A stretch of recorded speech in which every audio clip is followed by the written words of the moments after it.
El motiu de la roda de premsa, quan programa la convocatòria, és per explicar el que és el model de ciutat i el model comercial que per nosaltres estan relacionats en un moment en què es duen a terme diverses iniciatives relacionades amb el món comercial. Per una banda, la reforma o la nova llei de comerç a nivell parlamentari, després també a nivell de Consell Insular, tant el Pla Director Sectorial d'Equipaments Comercials com la normativa cautelar en aquest sentit. En aquest sentit, nosaltres creiem important avui explicar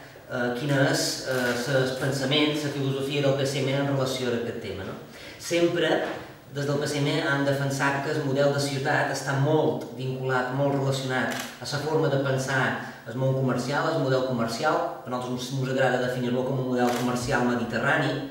que està fonamentat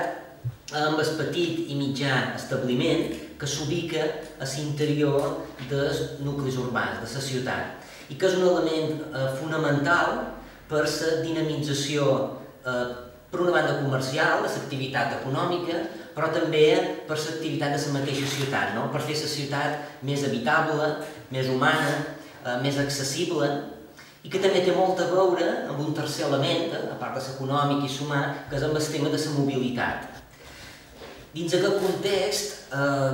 també el PSM sempre ha plantejat que hi havia d'haver lògicament espais industrials de grans superfícies, que són els polígons industrials, per això es diuen així,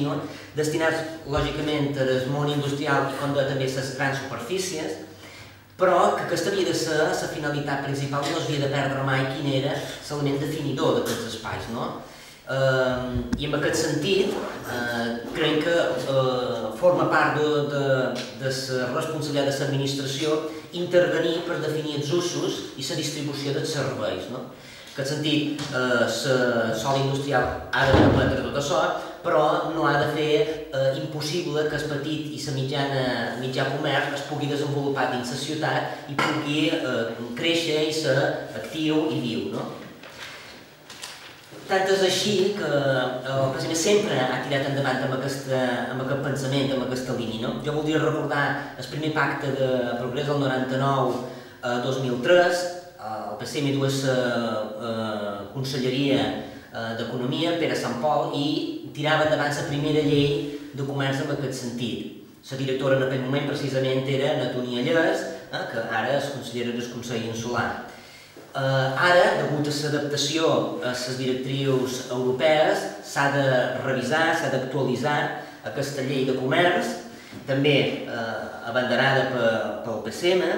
i ha de fer possible que les administracions puguin adaptar aquesta distribució de serveis segons les necessitats i segons els criteris, tant a nivell autonòmic com a nivell insular, i també els ajuntaments. Els ajuntaments tenen molta dia a l'hora de distribuir les funcions del sòl. Finalment diria també que, en aquest sentit, sempre han reivindicat aquesta potestat i aquesta competència per part de la comunitat autònoma, de les diferents institucions que formen part de la comunitat autònoma, i criticat quan hi ha hagut ingerència per part de l'Estat en una competència que és pròpia de les comunitats autònomes, en el sentit que creiem que sí que és fonamental que les administracions locals, insular i autonòmica puguin definir, en base a la seva realitat, quina ha de ser l'activitat i la distribució econòmica i comercial. El govern de les Illes Balears planteja una reforma de la llei de comerç del 2001, com ja hem esmentat, i el Consell Insular planteja la revisió del Pla Director Sectorial d'Equipaments Comercials, que, com ja he dit, el 96 era d'àmbit de les Illes Balears, però, com que els Consells Insulars, en el transcurs d'aquest temps, ha assumit les competències en ordenació urbanística, ja no és d'àmbit de les illes, sinó és d'àmbit insular, per tant, correspon al Consell Insular aquest desenvolupament. En quant al pla director d'establiments comercials que impulsa el Consell Insular, que està lligat un poc a la filosofia del PTI que es va aprovar el 2003, amb aquest comerç de proximitat que comentàvem abans, planteja venen a ser la regulació estricta dels usos comercials en els polígons industrials. És un tipus de diàleg i de consens. Algú que digui,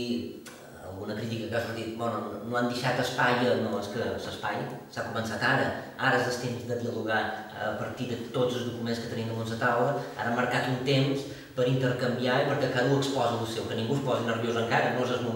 moment de dialogar. El que s'ha dit és que s'han llevat els usos comercials dels polígons industrials i l'única línia mestra que marca el pla director és la regulació dels usos comercials en els polígons industrials, però no diu ni 600, ni 6,0, ni 650. En aquest sentit, ja el Consell Insular ja ha iniciat aquest debat i ja s'està intentant consensuar, sobretot amb els ajuntaments, però també amb els agents econòmics, per intentar de veure aquest model com el construïm entre tots. El Ministeri havia fet un informe damunt la llei de comerç, que entenem nosaltres que cada vegada que s'intenta abordar una normativa en tema de comerç, ja va passar el 2001, el Ministeri acaba intentant voler dir la seva en aquest sentit. Nosaltres entenem que això són competències de les comunitats autònomes i que sempre van intent de recuperar aquelles competències que ja estan transferides a les comunitats autònomes. Entenem que si Madrid vol ajudar en el sector comercial de les illes i concretament de Menorca, entenem que sí que tenen competències que podrien ajudar molt més en aquest sentit, com poden ser el tema de règim especial per a les Illes Balears o el tema del transport aeri, que sí que són competències seves i que segurament ens donarien molt més beneficis als ciutadans de les illes i de Menorca i indirectament als comerciants.